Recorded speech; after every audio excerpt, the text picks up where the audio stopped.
یسألونک عن الشہر الحرام قتال فیہ، اب جب جنگ کا حکم شروع ہو گیا تو اب وہ پوچھتے تھے کہ یہ جو مہینے حرمت والے ہیں، حج کا ہے، عمرے کا ہے، تو اس میں جنگ کرنا کیسا ہے؟ اس لیے کہ سیرت میں یہ واقعہ آتا ہے، وقت نہیں ہے تفصیل سے میں بیان کر سکوں، کہ نخلا کی وادی میں ایک مقابلہ ایسا پیش آ گیا تھا کہ وہ رجب کا مہینے کا بھی دن تھا، اور اس میں ہی کوئی قتال ہو گیا، مسلمانوں کے ہاتھوں ہوا یا مسلمانوں کے اوپر ایسی سچویشن ہو گئی کہ انہیں مجبوراً وہ کام کرنا پڑا۔ اس پر شور اٹھا دیا، دیکھو ان لوگوں کا کیا حال ہے، بنے پھرتے ہیں اللہ والے، رسول والے، دین والے، آخرت والے، اور ان کا حال یہ ہے کہ یہ حرمت والے مہینے کو انہوں نے بٹا لگا دیا، اس میں جنگ کی ہے۔ یہ اصل میں ان حضرات کی طرف سے گویا کہ اللہ تعالیٰ اپنے ان مومن بندوں کی طرف سے خود صفائی پیش کر رہے ہیں۔ یسألونک عن الشہر الحرام قتال فیہ، پوچھتے ہیں آپ سے حرمت والے مہینوں میں قتال کا حکم، قل قتال فیہ کبیر، کہہ دیجئے ہاں حرمت والے مہینے میں جنگ کرنا بہت بڑی بات ہے، یعنی بہت بڑا گناہ ہے، لیکن وصد عن سبیل اللہ وکفر بہ والمسجد الحرام واخراج اہلہ منہ اکبر عند اللہ۔ یہ بھی تو دیکھو کہ جن لوگوں نے وہ جرم کیے ہیں کہ جنہوں نے اللہ کے راستے سے روک دیا، اللہ کا کفر کیا، مسجد حرام کے راستے روک دیے مسلمانوں کے لیے، اب یہ نہیں جا سکتے، بیت اللہ میں عبادت نہیں کر سکتے، اخراج اہلہ منہ، اس میں سے لوگوں کو نکلنے پر مجبور کر دیا مکے کے مسلمانوں کو، اکبر عند اللہ، گناہ تو وہ بھی ہے لیکن یہ کہیں بڑا گناہ ہے اللہ کے نزدیک۔ تو سینس آف پروپورشن ہونا چاہیے کہ کس چیز کے مقابلے میں کس شے کی برائی ہے۔ والفتنۃ اکبر من القتل،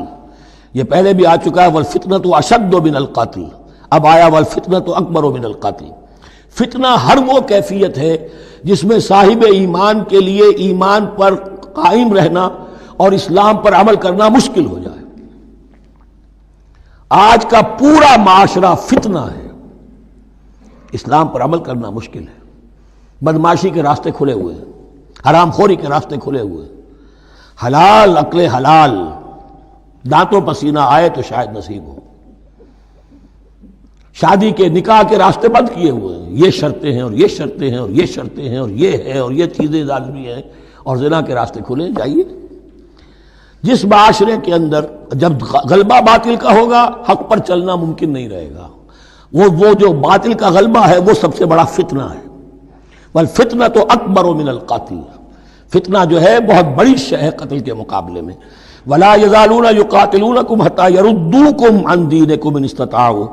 اور سن لو یہ لوگ تم سے جنگ کرتے رہیں گے یہاں تک کہ لوٹا دیں تمہیں اپنے دین سے، اگر وہ کر سکتے ہوں، وہ تو تلے ہوئے ہیں اس پر کہ تمہیں لوٹا کر لے جائیں گے اپنے دین سے۔ یہاں اشارہ ہو رہا ہے مشرکین مکہ کی طرف، کیونکہ اب یہ تمہید چل رہی ہے سورہ بقرہ کے اندر غزوہ بدر کے لیے، اب اس کے بعد غزوہ بدر ہونے والا ہے، اس کے لیے ذہنی تیاری۔ ولا یزالون یقاتلونکم حتی یردوکم عن دینکم ان استطاعوا، وہ تو اپنی سے کوشش کرتے رہیں گے کہ تمہیں تمہارے دین سے پھرا کر لوٹا کر واپس لے جائیں اگر ان میں طاقت ہے۔ ومن یرتد منکم عن دینہ، اور سن لو جو بھی کوئی تم میں سے پھر گیا، مرتد ہو گیا اپنے دین سے، فیمت، اور اسی حالت میں اس کی موت آ گئی، وہو کافر، کہ وہ کافر ہی تھا، فاولئک حبطت اعمالهم فی الدنیا والآخرہ، تو یہ وہ لوگ ہوں گے کہ جن کے تمام اعمال دنیا اور آخرت میں حبط ہو گئے۔ پہلے کتنے ہی نیکیاں کی ہوئی تھیں، کتنے ہی نمازیں پڑھی ہوئی تھیں، کتنا ہی جو ہے انفاق کیا تھا، صدقات دیے تھے، کچھ بھی کیا، سب کا سب زیرو ہو جائے گا۔ وَأُولَٰئِكَ أَصْحَابُ النَّارِ هُمْ فِيهَا خَالِدُونَ، اور وہ ہوں گے جہنم والے اور رہیں گے اس میں ہمیشہ ہمیشہ۔ ان الذین آمنوا والذین ہاجروا وجاہدوا فی سبیل اللہ اولئک یرجون رحمت اللہ واللہ غفور رحیم، یقیناً وہی لوگ جو ایمان لائے اور جنہوں نے ہجرت کی اور جہاد کیا اللہ کی راہ میں، یہ وہ لوگ ہیں جو اللہ کی رحمت کے امیدوار ہیں۔ بڑا لطیف طنز ہے ان پر، جا رہے ہیں حرام کے راستے پر، اللہ رحمت فرمائے گا، اللہ رحمت نہیں فرماتا، اللہ کی رحمت کا مستحق بننا پڑتا ہے۔ اللہ کی رحمت کا مستحق وہی ہے، ان الذین آمنوا والذین ہاجروا وجاہدوا فی سبیل اللہ اولئک یرجون رحمت اللہ، وہ امیدوار ہیں اللہ کی رحمت کے، وہ امید کرے تو ان کی امید بجا ہے۔ واللہ غفور الرحیم، اور یقیناً اللہ تعالیٰ غفور الرحیم ہے۔ یسألونک عن الخمر والمیسر، اب دیکھیے یہاں سے شریعت کا جو بلو پرنٹ اب تیار ہونا شروع ہوا، کچھ احکام پہلے آ چکے اور کچھ احکام اب آ رہے ہیں، تو بیچ بیچ میں یہ لڑیاں جو ہیں کٹی ہوئی ہیں۔ یہ آپ سے پوچھ رہے ہیں نبی صلی اللہ علیہ وسلم شراب اور جوئے کے بارے میں، قل فیہما اسم کبیر، اے نبی ان سے کہہ دیجئے کہ ان دونوں کے اندر بہت بڑے گناہ کی پہلو ہے، ومنافع للناس، اور لوگوں کے لیے کوئی منفعتیں بھی ہیں، واسمہما اکبر من نفعہما، اور ان کا جو گناہ کا پہلو ہے وہ نفع کے پہلو سے بڑا ہے، بس یعنی اشارہ کر دیا کہ چھوڑ دو اس کو، اب تمہاری عقل سلیم کے حوالے معاملہ ہے، حقیقت تم پر کھول دی گئی، یہ ابتدائی حکم ہے لیکن حکم کے پیرائے میں نہیں، بس یہ ہے کہ کچھ فائدے بھی ہیں، وہ تو ہے میں سے غرض نشات ہے کچھ روسیا کو، ایک گونا بے خودی مجھے دن رات چاہیے، اور میں کدے کی راہ سے ہو کر گزر گیا ورنہ سفر حیات کا بے حد طویل تھا۔ یہ حکمت سمجھ لیجئے کہ جوئے میں اور میسر میں کیا چیز مشترک ہے کہ دونوں کو جمع کیا گیا۔ شراب میں بھی انسان حقائق سے اپنے آپ کو منقطع کرتا ہے اور محنت سے جی چراتا ہے، He doesn't want to see the facts، مواجہہ کرنے کو تیار نہیں، فیس کرنے کو تیار نہیں ہے bitter facts of life کو، تو میں ایک گونا بے خودی مجھے دن رات چاہیے۔ اور جوا بھی محنت کی نفی ہے، چانس، داؤ لگاؤ، ایک ہے محنت سے ایک آدمی کما رہا ہے، مشقت کر رہا ہے، کھوکھا ہے یا کوئی چھابڑی لے کے جا رہا ہے یا کچھ اور کام ریڑھی چلا رہا ہے، وہ اپنی کوئی کمائی کر رہا ہے، اور ایک یہ داؤ لگاؤ، داؤ سے کمانا، چانس پر کمانا، یہ بھی محنت کی نفی ہے۔ تو یہ دونوں کے اندر اصل میں علت ایک ہی ہے۔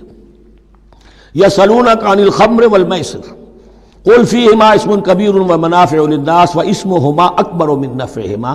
ویسألونک ماذا ینفقون قل العفو، اور یہ پوچھتے ہیں کتنا خرچ کریں، انفقوا انفقوا انفقوا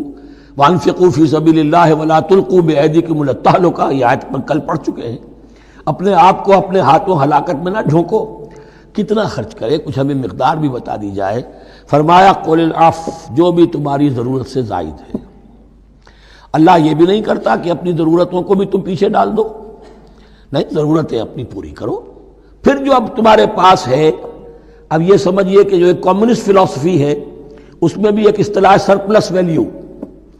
ایک سرپلس ویلیو یہ ہے عفو، جو تمہاری ضروریات سے زائد ہے، یہ سرپلس ویلیو ہے، یہ اللہ کی راہ میں دے دو۔